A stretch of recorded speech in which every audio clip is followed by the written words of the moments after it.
des fois, ça se joue à rien. Ça peut être une toile de fond qu'on va légèrement décaler, excentrer de 20 cm.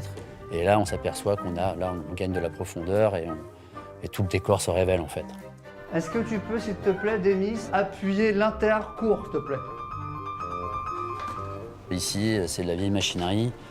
C'est du chanvre, c'est de la poulie, les chanvres, ça se détend, ça se tend. Donc en fonction du temps qu'il fait dehors, on fait des beaux réglages le matin, tout est bien propre, et puis il se met à pleuvoir. À vue d'œil, ça passe là. Il n'y a rien de trop.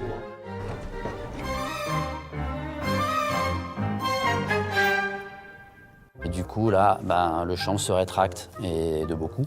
Et du coup, soit on a le temps physiquement de refaire le réglage, soit on va faire avec. Mais comme tout aura bougé à peu près de la même façon, ça va pas être dramatique non plus, quoi. Attention, changement! Changement! Alors un beau changement à vue, c'est un changement qui est bien orchestré en fait, qui va être dans un même mouvement et qui va être le plus fluide possible. On passe d'un tableau à un autre, à la vue du public. Ça peut être une apparition ou une disparition. C'est un effet visuel depuis la salle. Alors ici, les éclairages, on a essayé de restituer ce qu'il pouvait y avoir à l'époque. Donc déjà dans la conception des mâts-lumière et des herses, et aussi dans la température de couleur, proche donc de la chandelle ou de la bougie. Ici, on était plutôt chez la reine, donc plutôt de la bougie, pour leur donner toute leur beauté, parce que c'est de la toile qui doit être vue de la scène. Il ne faut pas trop les éclairer. Il faut laisser une part de sombre, une petite part de mystère pour que chaque personne puisse s'approprier aussi la chose. Demis, est-ce que tu prendrais le raid sur le faisceau du lointain, s'il te plaît?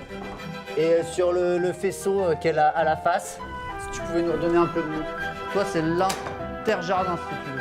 Il y a du vocabulaire simplement pour pouvoir se repérer sur un plateau. On ne va pas dire on va à droite, on va à gauche, ça correspond à rien, ça dépend comment on se place. Donc il y a le cours et le jardin, ça déjà c'est une base. Après il y a monter, descendre. Ici on est sur un plateau avec une pente qui est à 4%. Si on dit de descendre, je vais aller vers les feux de la rampe, je vais aller vers la face. Et remonter, je vais aller vers le lointain. Il y a plein de termes comme ça qui sont des éléments physiques du théâtre et qui nous permettent de nous déplacer et de planter un décor.